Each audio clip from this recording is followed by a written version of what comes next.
a todos. Mi nombre es Ruth, yo soy del colectivo Cheje acá. Y les doy la bienvenida a todos, ojalá que disfruten las clases, pero también el espacio, a los maestros que tenemos aquí, que son la Silvia y el maestro Gabriel. Y siéntanse la libertad también de visitarnos los domingos, de venir cuando coordinemos, cuando quieran también.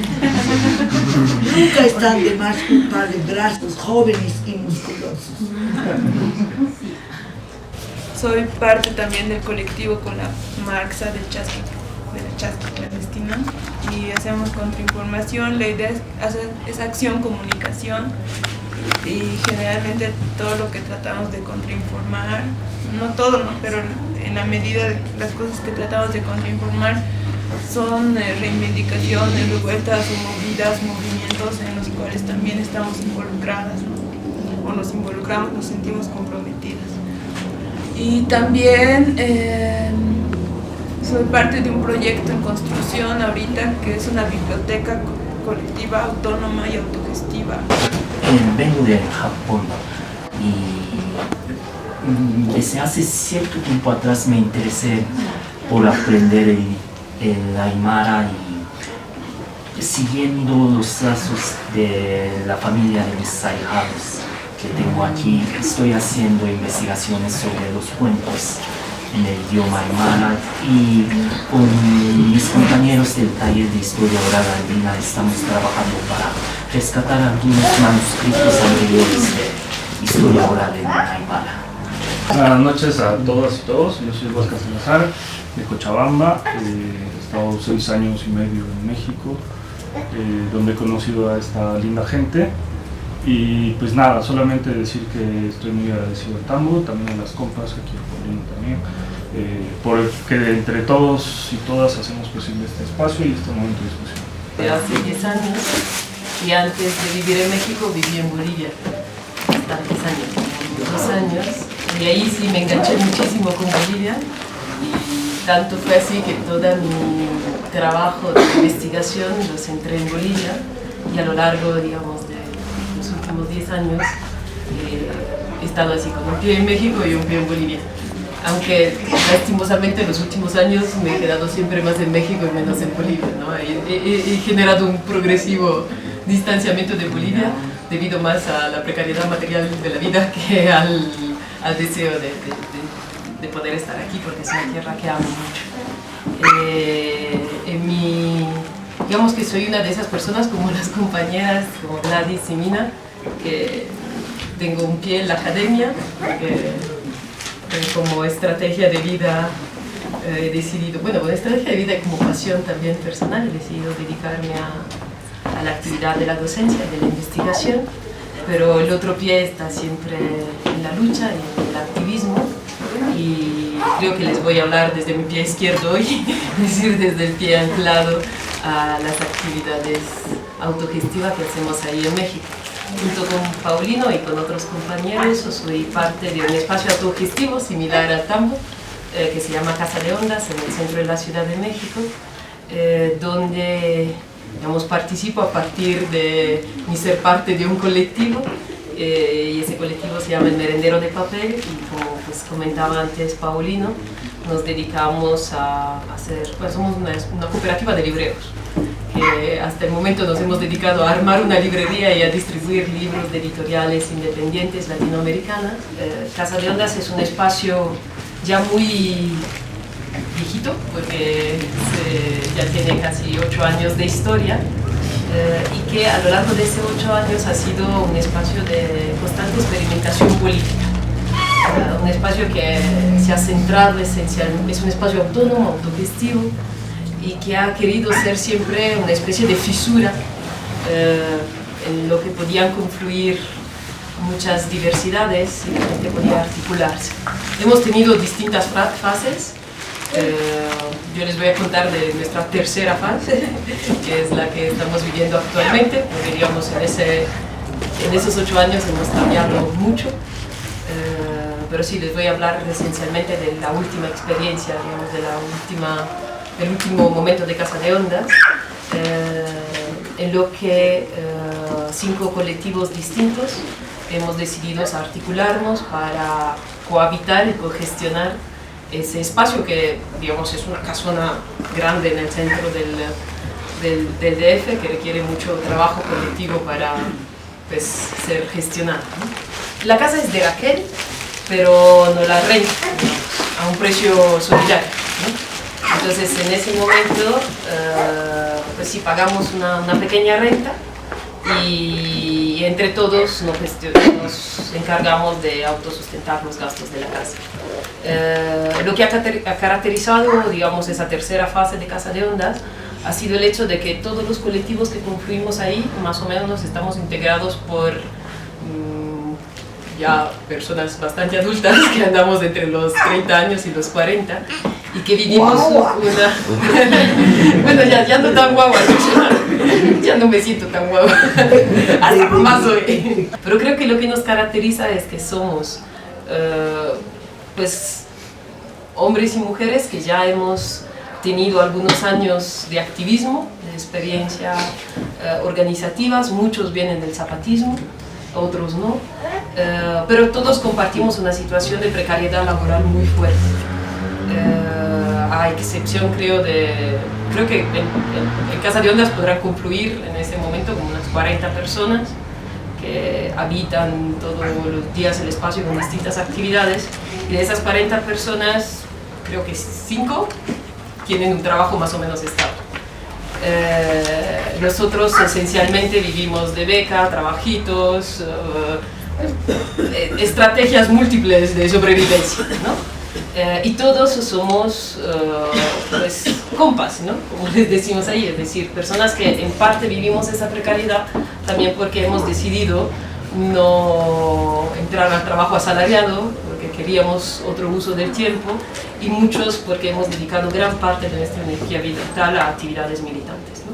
Entonces, a partir, digamos, del conocerse y de la afinidad que sentíamos, hemos decidido habitar el espacio a partir de nuestros proyectos y dar una mirada particular en ese momento a Casa de Ondas, que es construir autonomía material en lo urbano. Estrategia de sobrevivencia que nos permita tener una estabilidad material y económica en el tiempo, y también fortalecer los lazos de cooperación, es decir, fortalecer como una estrategia afectiva que nos permita sostenernos materialmente también. Nos hemos dado cuenta que el activismo también a veces te desgasta y te vacía, porque sobre todo en México, creo que el activismo en México se confronta cotidianamente con experiencias de represión política muy duras, y la respuesta ha sido, pues, la necesidad de consolidar los vínculos afectivos también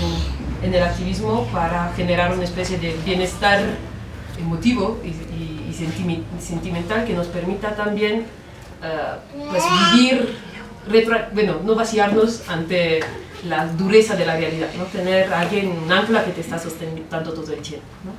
Entonces, en ese momento Casa de Ondas está floreciendo bajo esas perspectivas, ¿no? O sea, la consolidación de económicos autónomos. Hay un colectivo de compañeros que se llama Pan Tierra y Libertad, que está abriendo una panadería en Casa de Ondas. Ellos producen pan, son productores de pan.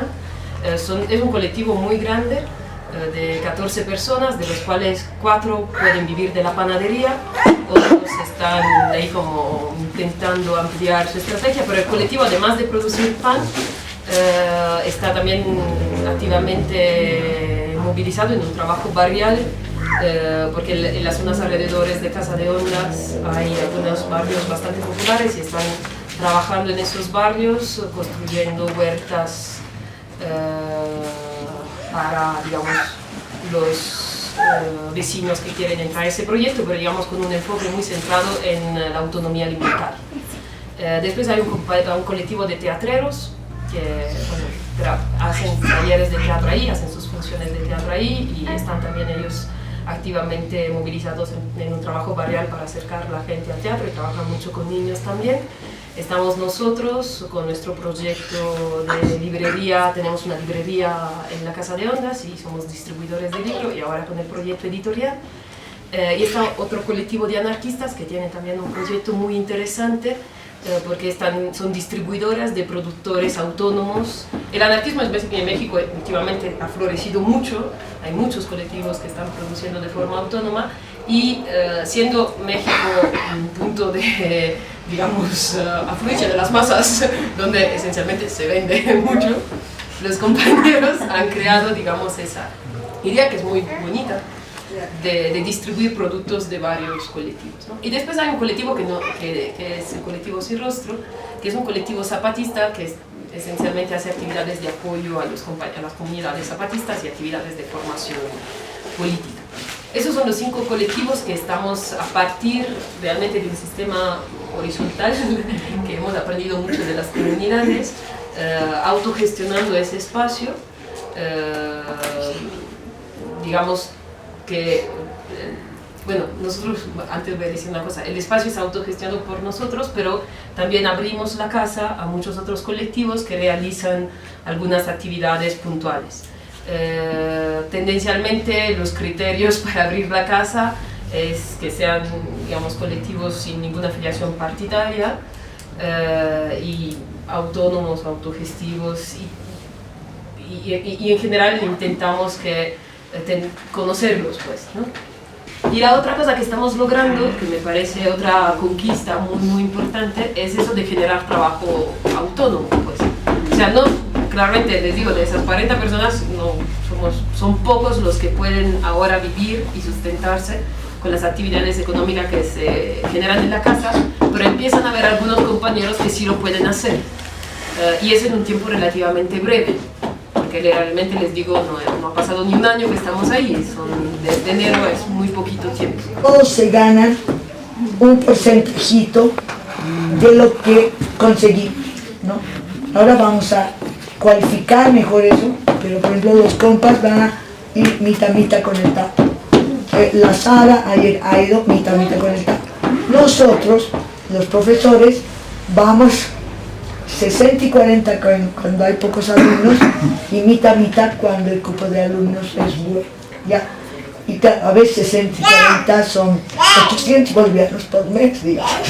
Un intercambio de energías, de cariño, porque no es lo mismo comer en cualquier boliche que participar y que uno piense y dice, ay, esto es para darles energía, le voy a poner esto más. Entonces ahí es la vida cotidiana. Es muy hermosa si tú la miras así, ¿no? Y lo que quería preguntarte era si estos espacios y momentos son también parte, digamos, como del programa de las actividades que hacen. Y esto relacionándolo un poco a la experiencia que se vive en Lima también, porque ahí sí se está discutiendo mucho sobre el tema de la horizontalidad de los colectivos, porque ahí en Lima, bueno, creo que venimos de una cultura política muy autoritaria, en la que la influencia de la izquierda también, más tradicional, más vista, que causó todo el conflicto, la guerra civil allá, digamos que han contagiado todas las organizaciones, entonces hay mucha verticalidad. Entonces lo que se está, digamos, disputando ahorita es esta horizontalidad en los colectivos. Y, digamos, pero es algo que no se percibe a veces como algo muy práctico en términos de tiempo, porque les gasta mucho para que las personas, digamos, entiendan este concepto y lo interioricen en su práctica. Entonces, más o menos, ¿cómo es que ustedes hacen esta pedagogía de la horizontalidad o del comunitarismo? Yo creo que, como les decía, nos conocíamos desde hace mucho tiempo. Entonces eso sí ayudó mucho, es decir, ya éramos personas que veníamos de trabajos conjuntos, muchos estamos en muchos colectivos, pero había sobre todo un gran conocimiento de los sujetos por haber compartido luchas, experiencias de trabajo, por haber trabajado juntos. Y sí fuimos muy selectivos en definir con quiénes íbamos a autogestionar la casa, que es distinto a quienes abrimos la casa, ¿no? Es decir, quiénes vamos a vivir un mismo espacio. Ahí sí creo que es algo que fue muy importante, porque nos demoramos un año a seleccionar las personas, o sea, un año que fue de charlas, de problematización, de encuentros muy informales, y que mucho tuvo que ver con tratar de construir una perspectiva común entre todos, ¿no? Después sí hemos dedicado algunos espacios de las asambleas a definir ese horizonte común y a definir las reglas bajo las cuales la casa se iba a gestionar, ¿no? Y sí, tenemos espacios asamblearios, muchos de esos espacios eternos, un espacio donde se discuten también estas cuestiones, pues. Es decir, sí, siento que lo hicimos bien cuando nos juntamos con las personas que queríamos juntarnos, pero tampoco lo tenemos totalmente resuelto, porque periódicamente volvemos pues a repensar lo que estamos haciendo, ¿no? Pero una cosa que creo que sí hace la diferencia en ese momento histórico de Casa de Ondas es que hemos aprendido a manejar los conflictos. O sea, no dejamos que los conflictos y que las diferencias de mirada destrocen el colectivo. Hay como, o sea, por ejemplo, tenemos asambleas tediosas, sí, pero hemos aprendido a que las asambleas no desarticulen, ¿no? O sea, poner un límite cuando las cosas se vuelven densas, ¿no? O a darnos así cuartos de respiro, momentos en los que decimos, bueno, compañeros, por ahí no va. Es decir, hay como una especie de autocuidado, y creo que eso es un sentir común, ¿no? Que viene mucho de experiencias de lucha frustradas, ¿no? O sea, muchos de nosotros hemos hecho parte de experiencias en lo que las cosas no han ido tan bien, ¿no? Y hemos reflexionado mucho sobre los errores del pasado. Entonces hay como una especie de deseo de cuidar el espacio, ¿no? También porque hay ese deseo de cuidarlo, porque estamos poniendo en juego muchas cosas. Les decía antes, cuando pones en juego tu misma posibilidad de trabajo y de sustento, pues sí te cambia la perspectiva, ¿no? Porque es, bueno, yo ese espacio lo quiero preservar porque aquí quiero hacer mi vida con esas personas. Entonces hay como una política del cariño, del respeto, de la cercanía, que no permite que incluso las diferencias se vuelvan tan desagradables que generas una fractura con alguien, ¿no? Y eso también lleva a otra cosa, que no hacemos entrar a cualquiera en ese espacio. Si sabemos que hay personas, y hay muchas diferencias, ¿no? Quizás somos un poco endogámicos, ¿no? O sea, vistos desde afuera, podrían decir, pucha, sí son un poquito endogámicos y se están abriendo poco al exterior, ¿no? Pero en general, si sabemos que una actividad o el ingreso de algunos compañeros puede generar discusiones, diferencias, fricciones, evitamos hacerlo. Lo cual no implica que todos hagamos la misma cosa, sino que sabemos que en ese espacio no hacemos determinada cosa. Si quieres hacerlo fuera de ese espacio, lo haces, ¿no? Pero sabes qué hacer y qué no hacer para preservar como una especie de lógica de cooperación y de armonía, ¿no? Pero ahí sí pasa mucho más que por reglas escritas, pasa por afectividades, pues. Por sentido común, por Obvio, las reglas mejores son las tácitas. Sí, se van a reír, tenemos 3 reglas. Bueno, hay otras, pero es solo se pregunta una vez, porque como todo es para hacer, solo se pregunta una vez, la siguiente ya se mira. Cada persona que dice hay que hacer esto, comienza haciéndolo. Nadie pisa el trabajo del otro. Te fijas donde han hecho escarbado, no hay el filtro de escarbado. Y la tercera es la ley de Arteaga, que es que fallas una vez, fallas 2 veces, el compromiso, dices voy a hacer esto y no. A la tercera se aplica la ley de Arteaga, hemos flexibilizado hasta 5 veces. Y para ciertos tipos de personajes ha sido más estricto. La ley de Arteaga es que a la 5ª vez que caga. O sea, no hay una idea única, dogmática. En el habernos conocido era saber que en todos los colectivos hay un principio de respeto al interior de su propio colectivo, que es la garantía de que va a haber un principio de respeto entre todos los colectivos, pero cada quien decide al interior como quiere, pues, ¿no? Si hay por ejemplo, tuvimos un problema con unos compañeros de un colectivo que llegaron alcohólicos y el espacio no permite alcohol, y mucho menos embriagarse. Pero en lugar de ir y decirle, no, pues tú, que no, se le dijo al colectivo, miren, está este problema, y después el colectivo nos explicó, son compas nuevos, que tienen problemas de alcoholismo, pero que estamos trabajando políticamente para que eso se... Pero lo trabaja su colectivo y ellos saben cómo lo hacen. Entonces, en lugar de ponernos a discutir teóricamente sobre si son o no horizontales, es un proceso que cada quien debe tener. Eso lo hemos tratado de reproducir de las comunidades, ¿no? Exacto. En cada comunidad, o sea, hay un principio cultural común, pero la experiencia práctica ya es específica. Quizás yo una última reflexión y pasaría la palabra a Gladys. Siempre respeto a los límites, que creo que nos toca aún así aprender mucho de las comunidades. Yo creo que en muchos de nosotros hay como una especie de dificultad a entender los tiempos largos, hay como una especie de urgentismo.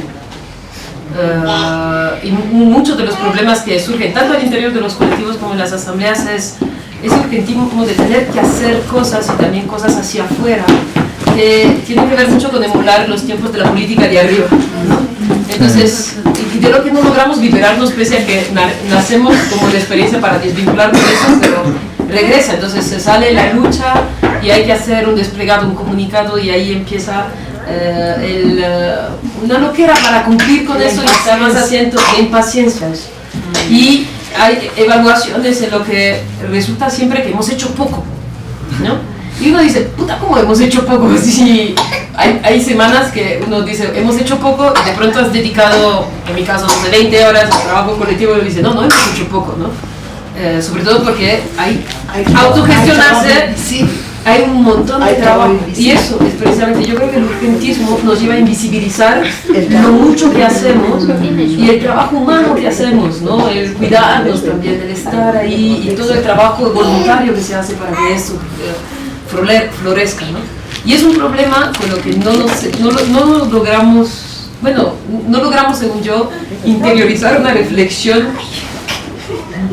aprender realmente, porque una y otra vez nos vuelve a carcomer esa lógica y no logramos ir despacio. Pues yo siento que es una cosa muy urbana, muy un activismo urbano acostumbrado y imbuido de ese inmediatismo de la...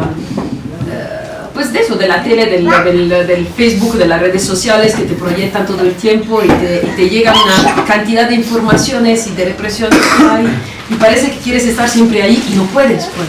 No puedes porque además te estás dedicando a otra cosa, a la construcción de otra cosa, además de llevar tu vida, que de por sí es difícil, ¿no? Entonces ahí sí nos falta mucho, según yo, una reflexión sobre el tiempo y también la lentitud de la construcción colectiva, pues, que siento que ahí sí es donde fallamos aún mucho, pese a que estamos intentando aprender, ¿no? Y creo que ahí sí, porque las realidades comunitarias, rurales y sobre todo que tiene una historia de lucha de muchos años. Nuestro tiempo es obligatoriamente lento, porque construir una pared toma muchos días, y demoler otra o empedrar son semanas, ¿ya? Y eso nos habla otro ritmo, o sea que no siempre es la agricultura, también la albañilería y el huerto que crean otros tiempos. Sí. Eso es lo que a mí me gusta acá, que hay a veces demasiado lento. Pero bueno, yo cerraría así, pasaré la palabra a la compañera. Bravo.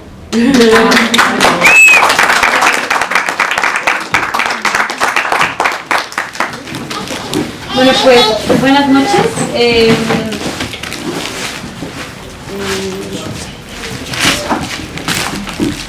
Pues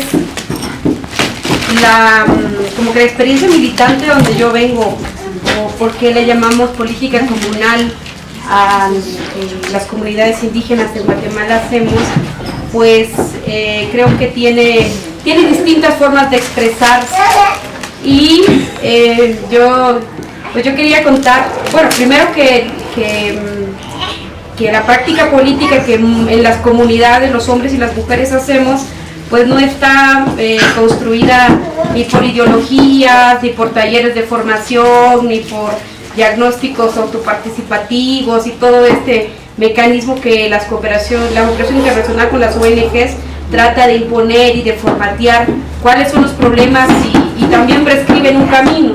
Entonces, contra eso, las comunidades han sabido, o al menos de la que yo vengo, que se llama Chuimequená, que es territorio comunal que hemos defendido desde que llegaron los españoles, seguimos manteniendo los títulos reales, jugamos con el rey a que le reconocíamos y le pagábamos tributos, pero nos quedábamos con la tierra. Después en la reforma liberal, cuando se empezó el proceso de desamortización, como somos una tradición de comerciantes como los aymaras aquí, he pasado por el Alto hoy y me doy cuenta qué tan parecidos somos.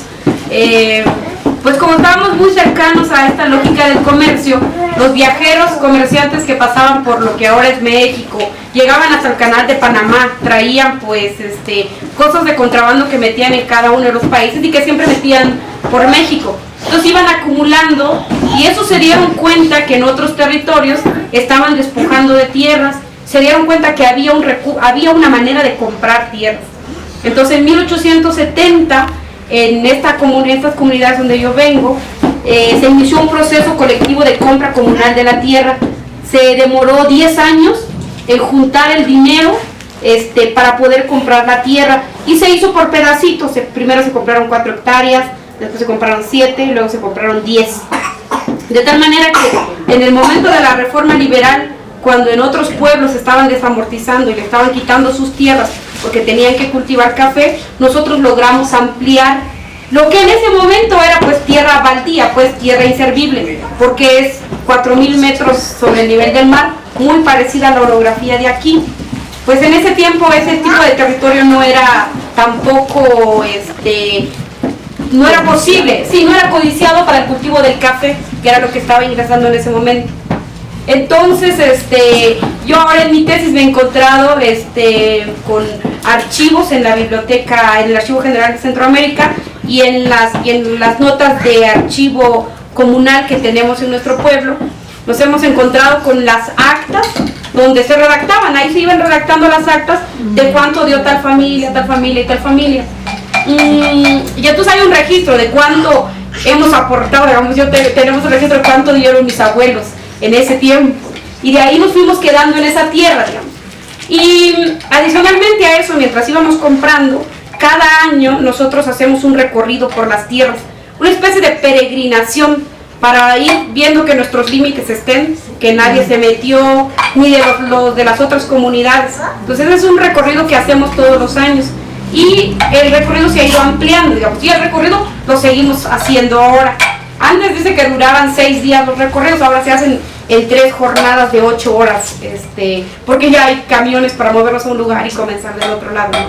Pero ahí vamos, como que todas las autoridades, las autoridades comunales, las que salen y las que entran, se encuentran en ese paso ritual como de transición para ir conociendo los límites. Y es una forma de actualización pues que tenemos nosotros, ¿no? Entonces esta tierra la hemos mantenido, y esta tierra tiene una estructura de gobierno comunal, que son 48 comunidades, que son segmentos autónomos, es un término de la Raquel Gutiérrez que me ha ayudado a comprender. Somos 48 segmentos autónomos que luego nos aglutinamos en una gran asamblea de autoridades, que nos reunimos a cada 15 días. Y estamos partidos en 5 directivas. Las 5 directivas, la primera es la de la organización central de los alcaldes comunales, de toda de la gente, de los hombres y las mujeres que están en el lugar de la autoridad, los que coordinan las asambleas, los que ven los problemas limítrofes, los que arreglan los problemas de la violencia intrafamiliar que hay en las familias, los que se encargan de gestionar el cementerio. Ese año, si a mí por ejemplo me tocaba ese año, pues yo no puedo dedicarme a otra cosa que solo eso, y eso nosotros le llamamos cashcol. El cashcol es tu trabajo comunitario que tienes que hacer por el servicio de la comunidad en cada uno de los... ¿Y elegido por qué le llaman? Es Uchiquimá. El Uchiquimá es el recorrido hacemos todos los años, ¿no? Aquí se llama muy. Muyo. Exactamente. Yo a mí también lo comencé con compañeros Shuar en la Amazonía peruana, que también me decían que hacían ese recorrido. Entonces, bueno, entonces nosotros tenemos como delimitado nuestro territorio vía un título comunal, un título comunal que tenemos, y también el registro de la propiedad, y con estas otras formas rituales, ¿no? Y administramos el territorio. Entonces, eso lo que, bueno, son 5 directivas, ¿no? La directiva de las autoridades comunales, una directiva que son de los alguaciles, que los alguaciles son los que se encargan de hacer la cita, pasar a citar de casa en casa, si va a haber una asamblea, si no hay una asamblea, si se murió una persona. Esa persona se encarga como de ser el que reparte la información en cada una de las casas, ¿no? Esa es la directiva de los alguaciles, y ellos también se encargan de cuidar el título comunal. Hay un título comunal que bueno, son los que han sido autoridad, lo han visto. Yo nada más lo he escuchado, porque un amigo un día se le ocurrió que el presidente era amigo mío y me dijo que bueno, todos sabemos que existe el título, todos sabemos que está el título, pero no sabemos qué dice. Entonces organizamos una jornada para leer el título, entonces íbamos todos a escuchar y el presidente leía y todos íbamos a ir a escuchar. Entonces eso lo hicimos hace 4 años. Y entonces los alguaciles son los que se encargan de traducir la información en todas las casas, pero también de cuidar los títulos comunales. Entonces, como ese es un trabajo muy pesado, que hay que cuidar el título comunal, entonces están partidos. Hay una de una primera quincena y otros de una segunda quincena, porque ellos tienen que trabajar las 24 horas, llegan desde las 8 hasta los 8 días, hasta las 8 horas del día siguiente, porque están cuidando celosamente estos títulos comunales, ¿no? Y ahí hay 2 directivas. Luego hay una directiva que se llama directiva de baños o directiva de huaca, que son los que se encargan de cuidar 5 temazcales colectivos que tenemos. Como está en tierra comunal, son 5 temazcales donde la gente se baña. O sea, ahí nos vamos a ir a bañar todos, a tomar sus baños con las comadronas a las 5 o 4 de la mañana. Entonces hay también una directiva, está la directiva de baños, que tiene su lugar donde se reúne, delibera sus problemas, lo mismo que los de los alguaciles y lo mismo que la directiva central. Y luego hace poco apareció una que le llamaron de recursos naturales, que son los que se encargan de cuidar el bosque. Gran parte de la tierra comunal es bosque conífero, de pino blanco y de una gran cantidad de especies. Entonces, generalmente esta gente está metida en la montaña y está evitando que otra gente, también los comunitarios nos pasamos algunas veces, que si podemos cortar un árbol, porque si se cae un árbol, por ejemplo, cuando hay un rayo, hay una lista de espera y nadie se tiene que pasar el turno, digamos. Y han habido procesos de destitución cuando alguien se pasa el turno de agarrar un árbol, porque además si es un árbol de unos 20 años, pues es un árbol que puede producir muchísima madera. Pero entonces nos toca a cada año, digamos. Yo me acuerdo que a nosotros, con mi familia, con mi papá y mis hermanos, nos tocó hace como unos 20 años un árbol. Todavía no nos ha vuelto a tocar, quién sabe cuándo, porque la lista de espera se va ampliando. Entonces eso lo ven la gente de los guardabosques, se llaman. Bueno, entonces toda esa estructura está funcionando. Cada año hay relevo de autoridades y cada vez más se ha ido pluralizando entre hombres y mujeres. Y que es una escuela, pues es una escuela política de aprendizaje, porque uno aprende a gestionar la vida comunitaria, pero también comprende que hay niveles, que están esas directivas, estas 5 directivas que les he nombrado, pero al interior de las comunidades, cada comunidad delibera. Y aunque la directiva central determine cierta decisión, si los de baños dicen que no, eso queda pues parado y puede pararse 1 mes, 2 meses, 3 meses. Entonces sí hay un contrapeso, hay unos contrapesos de poder que permiten que no se hegemonice el lugar en una de las directivas, ¿no? Bueno, entonces ese es el contexto de donde yo nací. Entonces así es como vi yo la política y la organización de la vida, porque eso significa que nosotros tenemos agua, que la tierra es fértil, que tenemos unos grandes mercados y por eso podemos ser comerciantes. A mis tíos que son comerciantes y mi papá que fue maestro, pudimos lograrlo porque por lo menos, siempre tuvimos agua y siempre tuvimos maíz todo el tiempo, y teníamos pues leña para el combustible y hongos y cosas silvestres y plantas y de todo lo que podíamos tener. O sea, prescindíamos del dinero.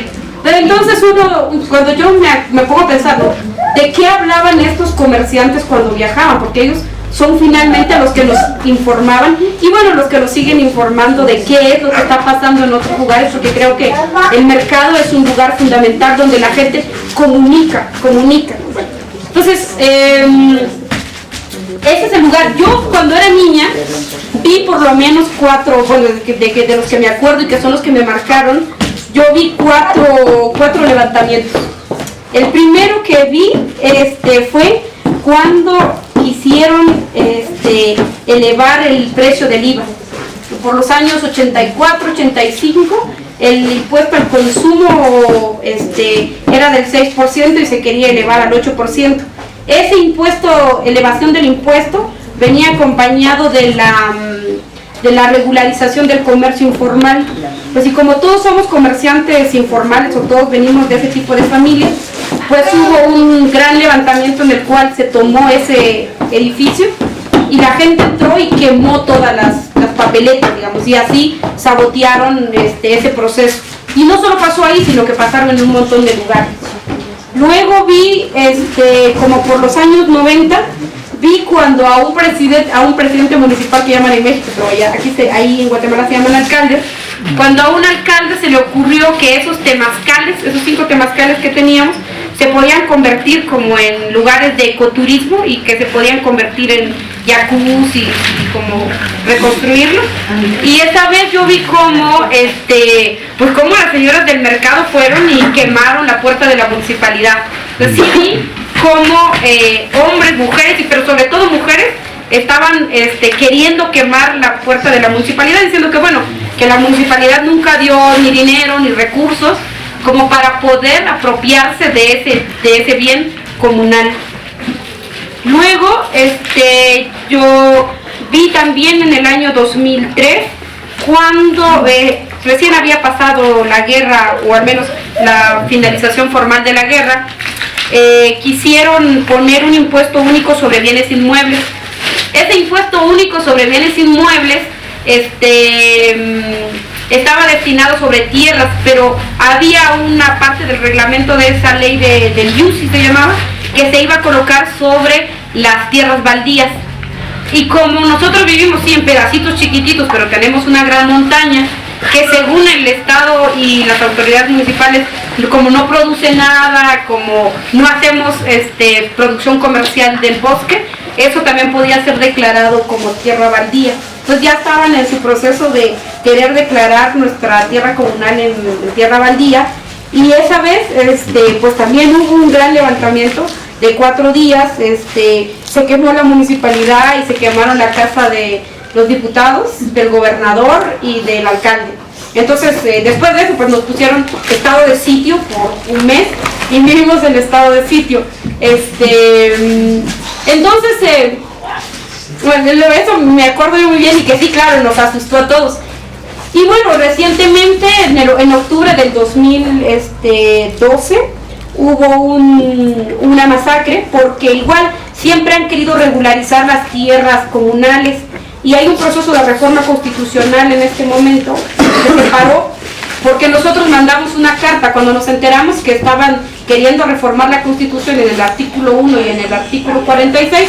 El 1 dice que Guatemala es un estado que tiene pueblos, comunidades que tienen, únicamente dice que tienen pueblos y comunidades y que el territorio es guatemalteco.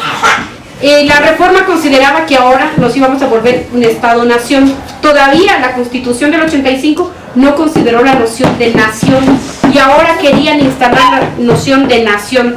Y eso se conectaba con el artículo 46, donde había una cápita chiquito que decía que también tenía comunidades étnicas, que tienen cultura, tradición y formas hay estructuras de organización, eso decía. Y ahora le querían cambiar porque éramos nacionalidades indígenas, así, que teníamos cultura, pueblos indígenas, no nacionalidades, pueblos indígenas que teníamos cultura, que teníamos idioma, y ya. Entonces borró de tajo formas de organización social. Entonces, y tierra no. O sea, tierra nunca hubo, pero nosotros siempre decíamos, si hay forma de organización es porque está sobre la tierra, si no, ¿dónde? No está en el aire. Pero esta vez borraron forma de organización. Entonces nosotros mandamos una nota pidiendo la explicación al presidente por qué iba a cambiar la Constitución sin consultarnos y por qué quería borrar forma de organización.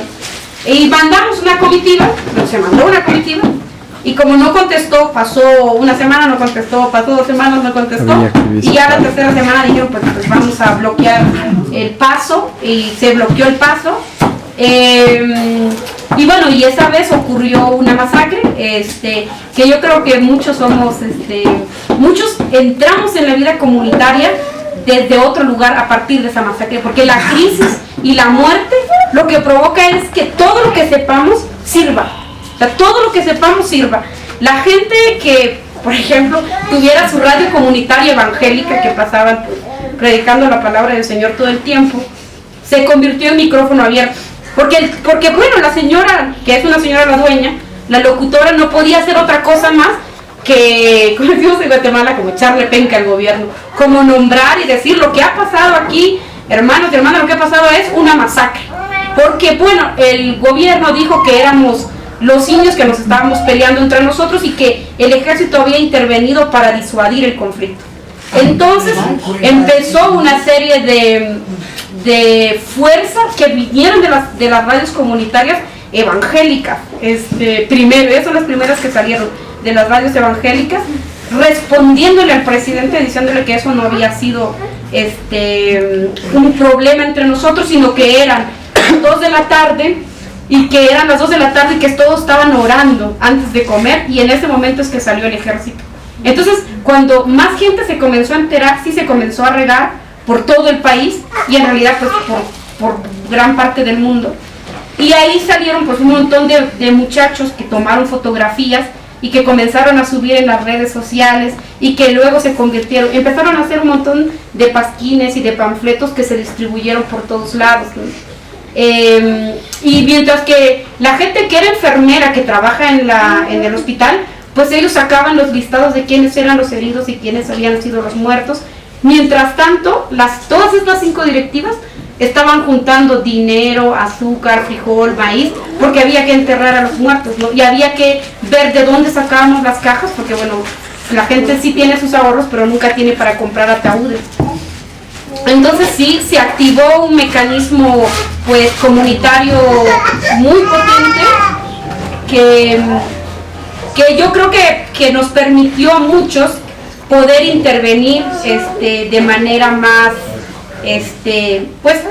pues más concreta, digamos, porque en las últimas 3 que yo había visto, las últimas 3 rebeliones, pues yo lo vi de chiquita, vi cómo mi papá iba, vi cómo mi mamá llevaba comida para la gente que estaba en los paros, pero no, yo solo lo miraba pasar, y en ese momento pues era como que hubiera un aluvión y te empuja, así de repente te empuja y ya estás metido en el centro y no, o sea, no sabes cómo, porque uno nunca va a planificar, ay, así vamos a hacer la rebelión, sino que la rebelión pasa y ahí tenemos todos que coordinarnos. Entonces, sí, por fortuna a mí me tocó experimentar esa capacidad autorregulativa que las comunidades tenemos, de hombres y de mujeres, de incluso los indígenas que trabajan en las ONGs y que estábamos peleados, en ese momento nos unimos y nos juntamos, incluso con la izquierda, que ya después más tarde empezamos a tener ya una serie de problemas con cómo íbamos a continuar, porque para ellos estaban puestas las condiciones para la revolución, pues ya había que hacerlo, ¿no? Pero de alguna manera ellos son los que tienen también los aparatos de difusión. Entonces uno dice, ¿cómo hace para no pelearse con esa gente que no es su enemigo, sino que le sirve? Pero le sirve en tanto uno está puesto en un lugar de autonomía y uno es lo que está decidiendo qué es lo que quiere. Y luego dijimos que íbamos a hacer una marcha y era una marcha que tenía que caer. Las marchas nosotros siempre las hacemos lunes o martes, porque son los días que no hay plaza. Miércoles, jueves, viernes, sábado y domingo son los días que son los mercados, y toda la gente se mueve y se desplaza. Entonces, ahí ya no eran los de la izquierda, sino que eran los de los movimientos sociales organizados y del movimiento campesino, el que pedía que la marcha la hiciéramos un día viernes. Y otra vez dijimos no, porque ¿cómo va a ser una fiesta o una marcha el día viernes si el viernes es el día más grande de las plazas? Entonces, también ahí hubo algunas dificultades enormes. Las compañeras quisieron que nos llamáramos con voz propia, así nos llamamos. Y en un principio éramos 7 compañeras, éramos pues mi hermana y yo, mi hermana es abogada, luego otras compañeras que trabajan en una ONG, y luego otras compañeras que trabajan en los mercados, ellas venden textiles en los mercados y que somos amigas y compañeros de las comunidades. Entonces ahí decidimos hacer un taller de fotografía, encontramos los medios. Una vez que estábamos con unas compañeras en un congreso en Costa Rica, ellos dijeron que tenían un proyecto para Centroamérica y que no habían encontrado contraparte y que estaban buscando con quién.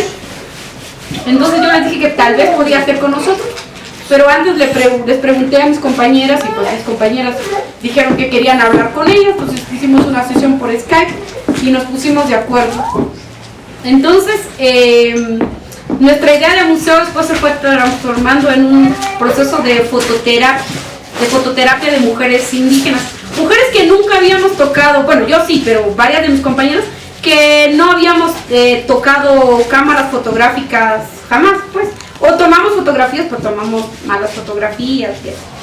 Entonces, una colega de Brasil, que es la que hizo el primer taller, bastante respetuosa y entendió lo que queríamos. Y únicamente lo que trabajó fue técnica, entre encuadre, luz y composición. Y yo les dije, ¿saben qué? No tenemos nada. No tenemos la casa, podemos darles comida y hotel no hay, así que se tienen que ir a la casa de cada uno de nosotros. Y ellas dijeron que sí, que estaba bien. Y en la noche, en la mañana ella empezó a repartirles a las chicas, que éramos como 23, unas curitas. ¿Cómo se llaman las curitas aquí? Cuando te cortas y te pones curitas. Entonces ella nos empezó a repartir unas curitas para que pusiéramos nuestros nombres. Y yo dije, pero oye, sí es cierto que no tenemos dinero, pero tampoco para que uses tus curitas. Nosotros podemos comprar los papeles para que te escribas tu nombre. Y entonces ella dijo, no, es que nos va a servir. Entonces nos pidió que cada quien apuntáramos en nuestros nombres las curitas y que nos lo pusiéramos para que nos reconociéramos por los nombres. Bueno, entonces trabajamos una serie de técnicas de encuadre, de luz y de composición en el primer taller. Entonces todas trabajábamos en pareja y éramos modelo uno de cada uno, ¿no? Y entonces el ejercicio correspondía, después de haber comprendido encuadre, luz y composición, tomarnos fotografías a nosotros, fotografías de rostro, y luego proyectarlas en una pantalla enorme que teníamos. Entonces, eso que nunca lo consideramos en realidad, o al menos yo no, pero fue un ejercicio muy bonito en el cual pues muchas compañeras no querían aparecer en la cámara, no querían posar y no querían que después se presentaran sus fotografías. Y entonces comenzamos a preguntar, ¿pero por qué no? ¿Pero por qué no? ¿Por qué no quiere que su fotografía aparezca ahí enormemente? Y entonces ahí nos comenzamos a dar cuenta, sin proponérnoslo, que hay esta jerarquía del mundo estético que a las mujeres indígenas siempre las ha registrado en el lugar de pues, las mujeres que son mendigas, las mujeres que ocupan un lugar de la desnutrición, el lugar de las mujeres, siempre, no sé si aquí en Bolivia están las postales donde están las niñitas sucias cuidando a otros niñitos. Entonces ahí nos dimos cuenta cómo esas imágenes estaban operando y decían, no, porque es que esa foto no está bien, y luego le decían, pero ¿por qué no está bien? Si la luz, el encuadre y la composición es perfecta, miren. Y decían, no quiero, quítela. Y entonces algunas reaccionaban así y otras decían, bueno, es que yo antes tomaba más arriba o tomaba más abajo y no me fijaba de la luz, y luego miro que el fondo no conviene y ahora sí me doy cuenta que es el cambio de fondo. había como distintas expresiones, ¿no? De cada una de las compañeras. Y luego, cuando acabamos ese ejercicio, que fue muy duro porque las compañeras no querían contar por qué, ella dijo, bueno, se van hoy y nos vemos mañana. Y ahorita no se quiten su nombre, váyanse a su casa y cuando lleguen en la noche, cuando se acuesten, pues se quitan la curita y se la ponen en una parte del cuerpo con la que se quieran reconciliar. Y mañana lo hablamos. Y entonces al día siguiente fue una explosión finalmente de lo que es la subjetividad femenina indígena. Entonces salieron historias que no las voy a contar aquí porque eso es un taller cerrado de las compañeras, ¿no? Pero ustedes se las pueden ir imaginando con qué historias de dolor nos encontramos. Y lo interesante es que no nos quedamos en eso, porque una compañera que había tenido aquí, había sido melliza y tuvo el cordón umbilical atado aquí, nos dijo que nunca se había podido quitar su suéter porque le daba mucha vergüenza esta parte como de canal de que el cordón umbilical le había apretado.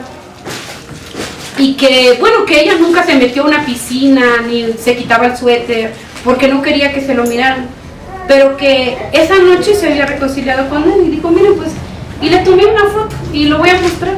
Pues muestra la fotografía y dice, bueno, y aquí está, y se quita el suéter. Bueno, yo creo que ese es un acto, yo me emociono, absolutamente liberador. Fue muy, muy liberador para varias de nosotras, porque luego salieron una serie de historias pero yo en la emoción, la verdad que me acuerdo cuando hicimos ese taller.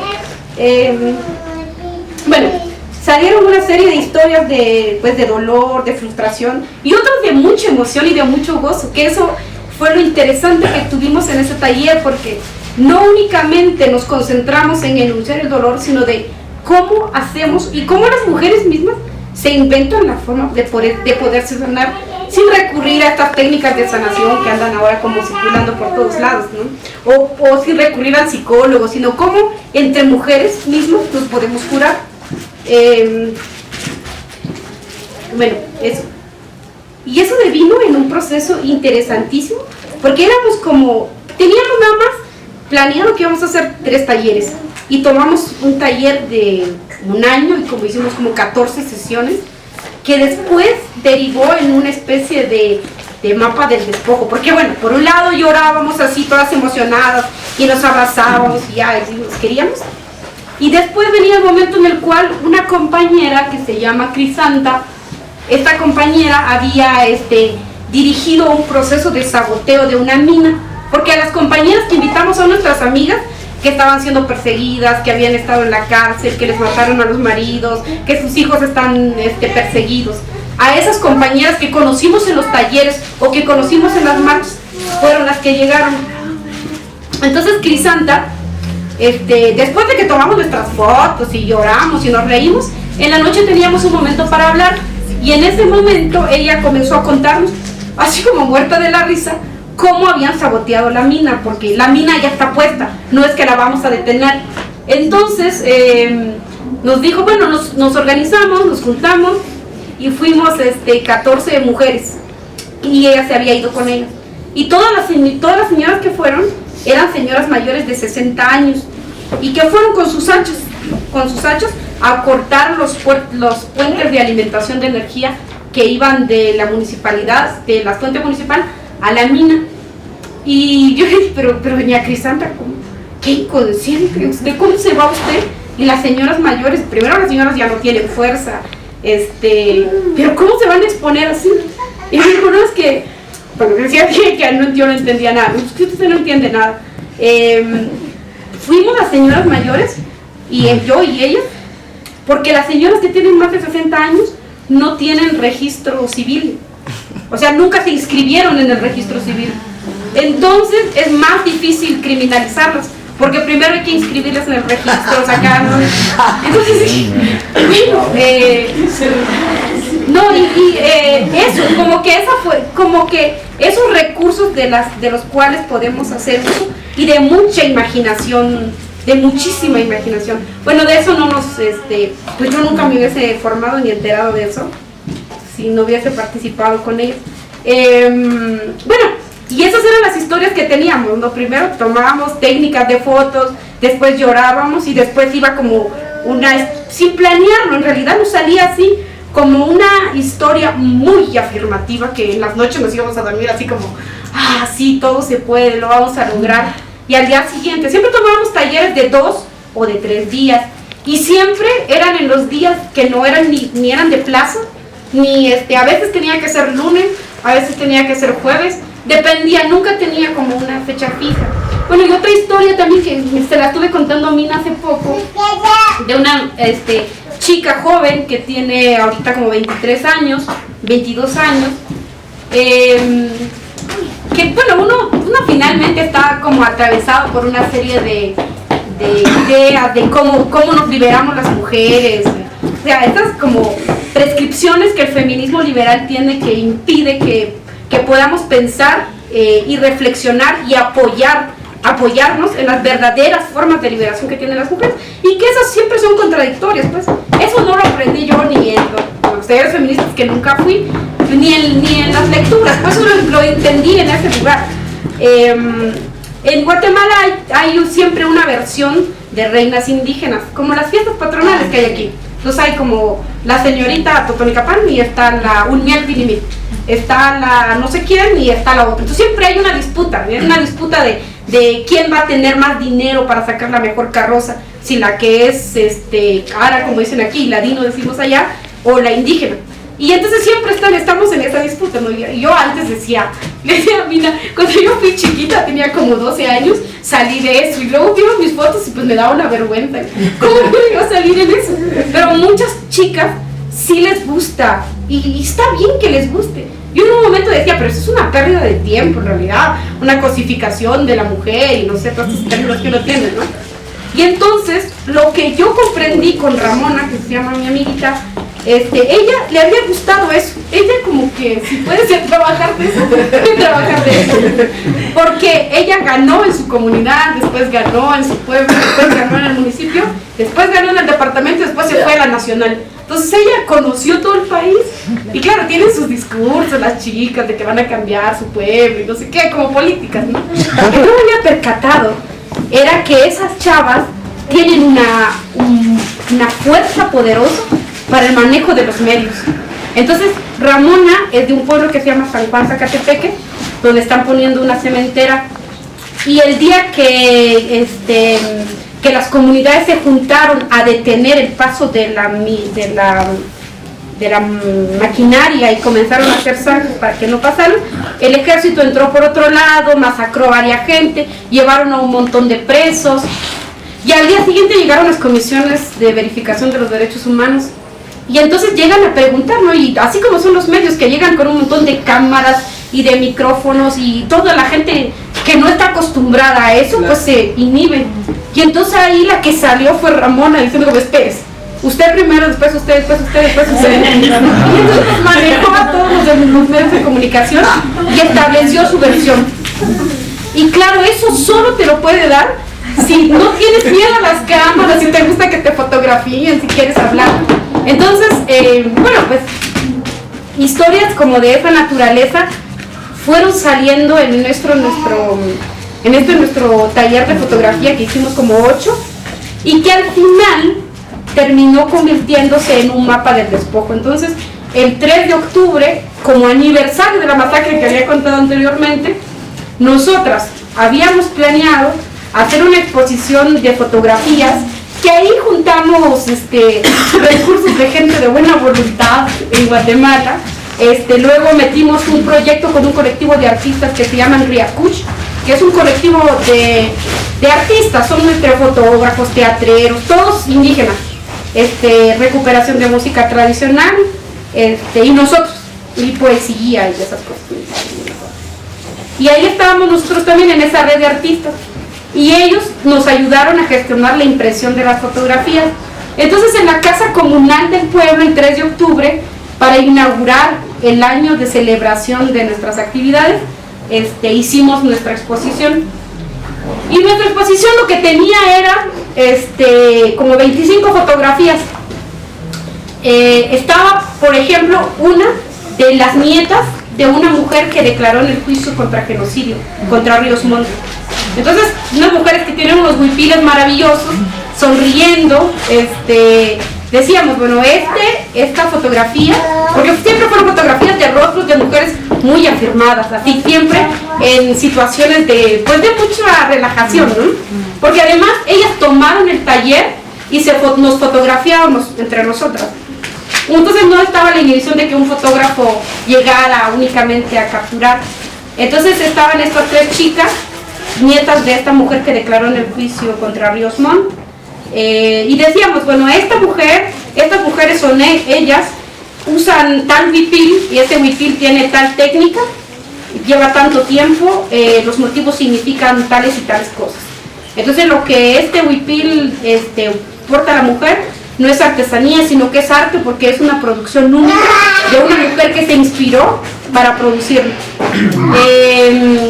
Y ese huipil es el que porta una mujer sobreviviente al genocidio. Era como la primera fotografía. Luego otra era la de Ramona, esta chava que había sido reina indígena, diciendo que bueno, este huipil es de San Juan Zacatepeque y a esta mujer tiene 3 hermanos en la cárcel y a su papá lo mataron por poner una cementera. Y luego había otra fotografía de una mujer que se llamaba Guadalupe. Guadalupe es la vocera de las comunidades en resistencia en Varillas. Su huipil tiene tal técnica, de tales colores, lo hizo tal persona, cuesta tanto, y en ese lugar están poniendo una hidroeléctrica. Y así íbamos poniendo como varios casos. Y luego la fotografía de las señoras que quedaron viudas en la masacre de Totonicapán. Y lo que decíamos era, lo que pasó en Totonicapán no está desconectado de lo que pasó en Nevaj, de lo que pasó en Varillas o de lo que pasó en San Juan Zacatepeque, porque en ambos casos lo que están haciendo es despojar la tierra, matar a la gente, utilizar los textiles. Pero también en el caso del genocidio, Otto Pérez Molina, que es el presidente, era el jefe de campo de operaciones y hoy día es el presidente. Entonces había un común denominador y nos negamos absolutamente a participar en las galerías de arte. Por ahí como que nos andan coqueteando para que participemos y nos estamos negando, no sé cuándo, porque algunos sí quieren, otros no quieren. Entonces yo no quiero, pero otras compañeras sí quieren. Y nos negamos, por lo menos ese año nos negamos, y la exposición la inauguró la señora esta que había llevado a boicotear la mina. Entonces fue una exposición, una inauguración pues muy emotiva, porque eran pues todas estas mujeres y los familiares de la gente que había muerto.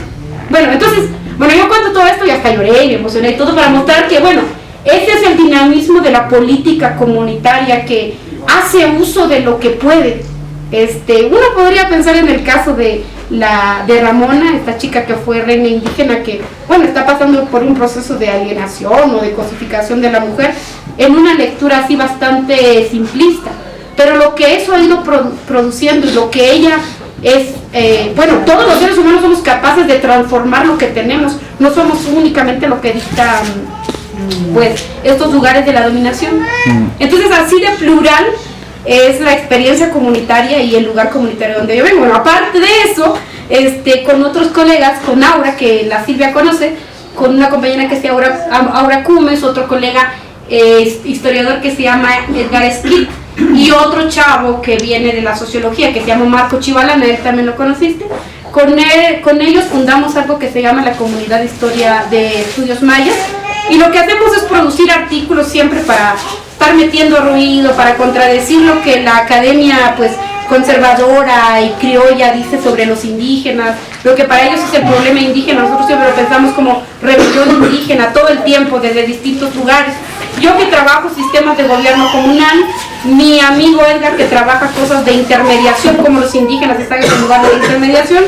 Aura Cumes trabaja sobre las mujeres indígenas y el trabajo doméstico, y Marco trabaja sobre las ideas de lo queer indígena. O sea, somos tan plurales que a veces salimos con, no sé qué, ahora las trabajadoras domésticas, ahora las comunidades, y ahora los intermediarios, ¿no? Entonces, esas son como las ideas que trabajamos. Bueno, y de este proyecto de fotografía, que ahora no hemos hecho mucho de fotografía, por la necesidad nos tuvimos que convertir en un comité de liberación de presos, y nos llamamos Alianza de Mujeres contra la Criminalización, porque como hay una gran cantidad de licencias mineras e hidroeléctricas, entonces ha habido también un aplome de la lucha, y así ha sido la respuesta. Entonces hay una gran cantidad de compañeros que están presos, entonces hay que sacarlos, hay que siempre escribir una carta, y ahí hacemos cosas con Huáscar, por ejemplo, que inventamos cartas, aunque no tenemos, escribimos una carta así de la SOCE, dando una gran carta de recomendación de un compañero que había sido líder. Creo que la SOCE no existe, pero hicimos una gran bulla, digamos, para producir esas versiones. Entonces, por la necesidad, ahorita lo que estamos haciendo es siempre escribir cartas.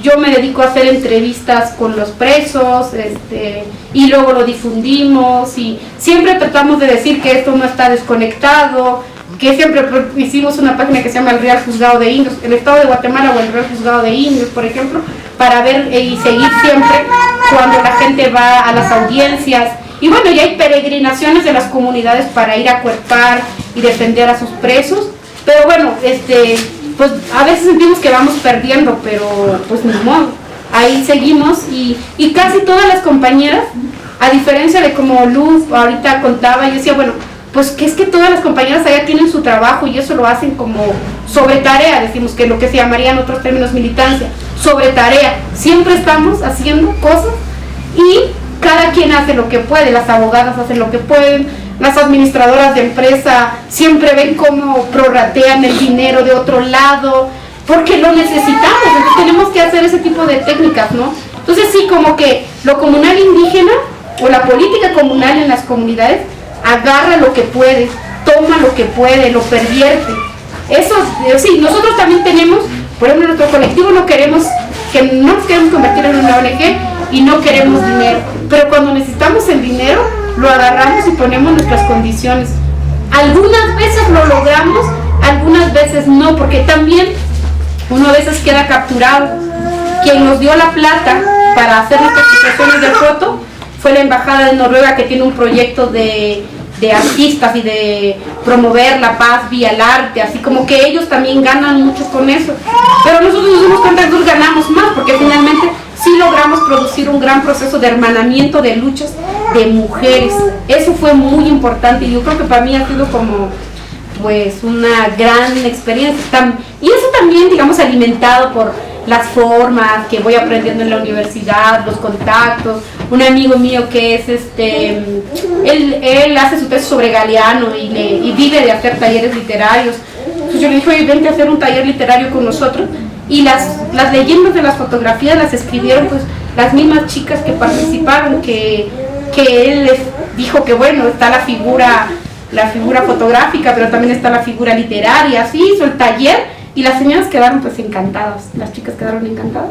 Y bueno, eso, ¿no? Como que es así de plural y de duro también, ¿no? Como de mucha contradicción, pero si algo descubrí yo en esta última etapa era como la capacidad que tenemos de reaccionar y de autorregularnos en la crisis, o sea, en los problemas, en la muerte y en el dolor, siempre nos podemos reconstituir, y eso yo creo que no hay que perderlo nunca de vista.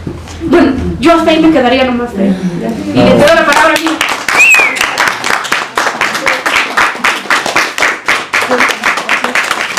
Bueno, muchas gracias por el espacio, a Silvia, a los compañeros de aquí del Tambo, porque bueno, para mí es la primera vez que estoy acá en Bolivia, entonces es una experiencia realmente importante, porque desde México pues siempre volteamos a ver Bolivia, ¿no?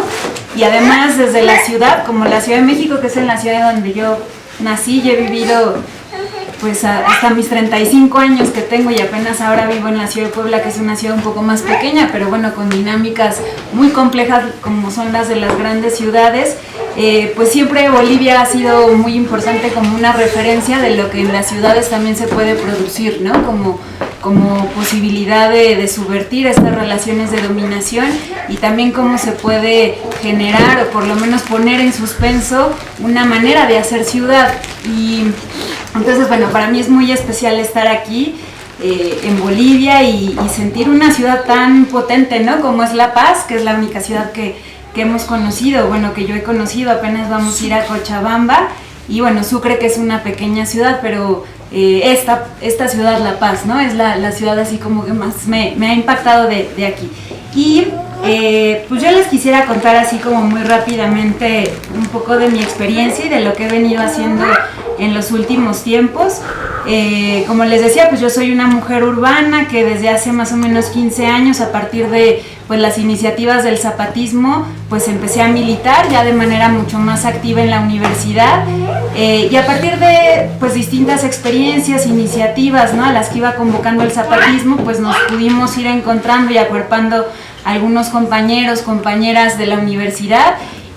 Primero, bueno, mucho a partir de estas iniciativas que se iban impulsando de manera pues coordinada entre diferentes sectores como de la sociedad civil, como se dice, pero pues muy pronto nos fuimos dando cuenta también que necesitábamos ir construyendo un proyecto de vida más allá de lo que podíamos también hacer en relación con otras luchas o con otros movimientos, ¿no? Y en ese sentido, pues creo que una cosa muy importante que en México ha pasado, y por supuesto en otros países donde el movimiento zapatista ha tenido una irradiación política muy importante, pues es que justamente la construcción autónoma de los zapatistas ha sido pues como una inspiración, ¿no?, para que otros empecemos también a imaginar una posibilidad pues de autonomía en nuestros propios lugares, y eso pues fue muy importante. O sea, esa reflexión ha sido, yo creo que muy importante en el campo popular autónomo mexicano, porque bueno, el zapatismo brindó eso, pero también sentimos muchos de nosotros pues que había que ir más allá de eso, ¿no? Y había que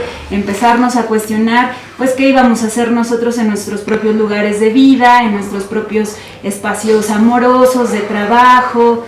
Y bueno, a partir de eso fue que generamos un colectivo del que yo vengo, que se llama Jóvenes en Resistencia Alternativa, que más o menos desde el 2001 empezamos a trabajar con esta intuición, ¿no?, de poder construir un proyecto de autonomía desde la ciudad, con todas estas dinámicas tan complicadas que tiene la ciudad, y en particular la Ciudad de México, que es una ciudad de 20 millones de habitantes. O sea, imagínense ustedes la ciudad pues monstruosa que también es esa, pero también pues es una ciudad donde pues han habido esfuerzos de organización, de autoorganización muy importantes, ¿no? Si uno quisiera tejer o poder rastrear o vislumbrar esas historias de abajo, pues la Ciudad de México es muy, muy potente en eso, ¿no? Desde su construcción, pues ha sido una ciudad singular, desde la ciudad, como se fue construyendo la ciudad novohispana, pues ha habido un entramado de pueblos originarios que aún en la ciudad en la que hoy vivimos, ¿no?, que es una ciudad global y una ciudad también del capital, pues esos entramados comunitarios siguen persistiendo y siguen reelaborándose, quizá ya no solo en términos, o lo que ha pasado es que ya no tienen tierra, que ese ha sido un problema pues de la historia de despojo de la ciudad, pero muchos de los pueblos pues siguen teniendo sus fiestas, ¿no?, todas las tramas en torno a la religiosidad popular, algunos todavía hablan su lengua, ¿no? Entonces, bueno, eso, digamos, por pensar en la historia así más larga de esa ciudad, pero incluso, pues, cuando la Ciudad de México se empieza ya a hacer muy grande, con el crecimiento más o menos después de 1950, pues gran parte de la ciudad, hay unas cifras que dicen que más del 50% de la ciudad es autoconstruida. O sea, eso significa que es una ciudad en la que la gente llegó a construir su propia vivienda, y que eso pues también implicó una serie de relaciones de cooperación, de tramas que hacían posible que la gente se pudiera organizar para esa necesidad concreta en relación a la vivienda, al desarrollo de servicios. Entonces, de ahí también se genera lo que es el movimiento urbano popular, que es un movimiento muy importante de la Ciudad de México, que justo, ¿no?, tuvo mucha capacidad en muchos momentos, incluso en el terremoto del 85, que seguramente ustedes pues recordarán o saben que fue un terremoto que generó una verdadera catástrofe en la ciudad. Pues justamente las redes del movimiento urbano popular y los vecinos que se autoconvocaron frente a la desgracia, pues fueron los que realmente pudieron salir o sacar adelante, ¿no?, una situación de tanta contingencia que ni siquiera el Estado mexicano, en realidad el Estado mexicano estuvo muy lejos realmente de dar una salida a esa desgracia. Y bueno, entonces eso por mencionar algunos de los movimientos más importantes. Está también, por supuesto, el movimiento estudiantil con la huelga del 99, que fue un movimiento muy importante, que gracias a ese movimiento pues de gente joven, ¿no?, que nos tocó también participar ahí. Yo estaba en otra universidad pública que es la UAM, pero de alguna manera también las otras universidades nos vinculamos con este movimiento que era de la UNAM, la Universidad Nacional Autónoma de México. Pues gracias a ese enorme movimiento que duró un año la huelga, pues hoy la universidad sigue siendo pública y gratuita, ¿no?, frente a otros procesos de privatización de otras universidades donde, pues yo diría que en la mayoría de los estados y de las provincias de México la universidad ya es privada. La universidad pública ya es privada, ¿no? Ya está capturada por lógicas de mercantilización y de privatización de un bien que debería de ser común, ¿no? Entonces, pues una investigación que empecé a realizar ya desde hace algún tiempo tenía que ver con el despojo, ¿no? Y cómo pues estas luchas comunitarias, como de las que hablaba Gladys, pues son realmente fundamentales para poderle poner un dique, ¿no?, un freno a este sistema de muerte y de destrucción, ¿no? Que es el sistema del capital, que todo está destruyendo a su paso. Y las luchas comunitarias en México son realmente importantes, y entonces pues ha habido un ciclo ¿no?, muy álgido en los últimos años, que además cada vez es más brutal, porque frente al problema del narcotráfico, ¿no?, y de cómo el narco y el Estado ya están empezando a operar, ¿no?, como una misma estructura, pues eso está haciendo que esta guerra esté siendo cada vez más devastadora contra los pueblos. Y entonces, bueno, yo empecé a trabajar ese tema porque, bueno, me preocupa mucho, ¿no?, y es parte como de mis angustias muy, muy profundas de, pues, cómo vamos a hacerle para seguir reproduciendo la vida, ¿no?, en estos contextos, pues, de muerte y de guerra.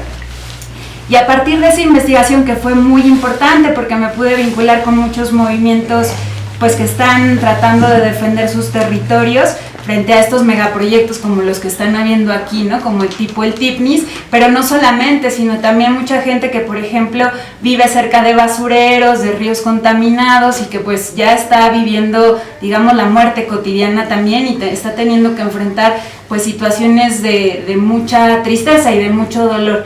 Y entonces, frente a eso, pues empecé también a sentir que había una necesidad realmente importante de poder también conceptualizar o reflexionar sobre lo que en las ciudades nos está pasando en términos de estas historias de despojo, ¿no? Y que el despojo no habría que solo pensarlo de cómo estas luchas comunitarias en los ámbitos más rurales lo enfrentan, sino cómo en las ciudades también de alguna manera pues somos parte de eso, y en ese sentido pues nos tendríamos que conectar como parte de una lucha más amplia, tanto en el campo como en la ciudad. Y pues una de las preguntas, ¿no?, que yo pues he platicado con mis compañeras y que tiene que ver mucho con estas preocupaciones que nos mueven, ¿no?, y que nos vinculan con otros, pues es justamente la pregunta de cómo podemos construir una alternativa desde las ciudades, ¿no?, una alternativa pues que no solamente resista, sino que también se contraponga, ¿no?, a estas historias de despojo y estas lógicas cotidianas de alienación y de enajenación,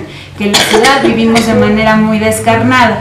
Y cómo también una siguiente pregunta, pues es cómo lo comunitario en ese sentido pues juega un papel fundamental, ¿no? O sea, que tanto las alternativas que podemos construir desde lo comunitario pues son alternativas así como centrales, ¿no? Y que pues para nosotras ahí está la apuesta. Entonces, pues algunas de las preguntas que nos hacíamos y que yo tuve posibilidad de ir haciéndonos con la idea de justo poder visibilizar una dimensión común de estas experiencias tan heterogéneas entre sí, pero que al final estamos compartiendo cosas y estamos compartiendo preocupaciones y necesidades concretas, ¿no?, materiales, pero también existenciales.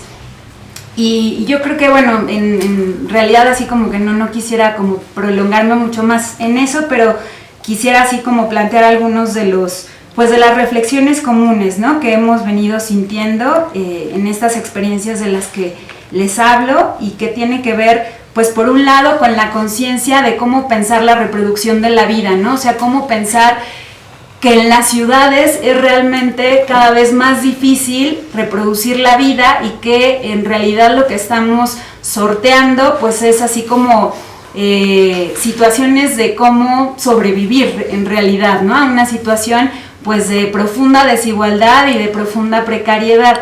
Y ahí yo creo que, bueno, todo el trabajo que ha hecho una parte del feminismo, ¿no? Sobre todo, pues, el más radical, ha sido muy importante en términos de pensar, pues, que la vida no está dada, ¿no? La vida se produce y la vida es frágil y, bueno, algunas compañeras dicen, la vida es también vulnerable, ¿no? Entonces, ¿cómo, pues, frente a eso hay que visibilizar todas las actividades que hay en torno a la producción y a la reproducción de la vida?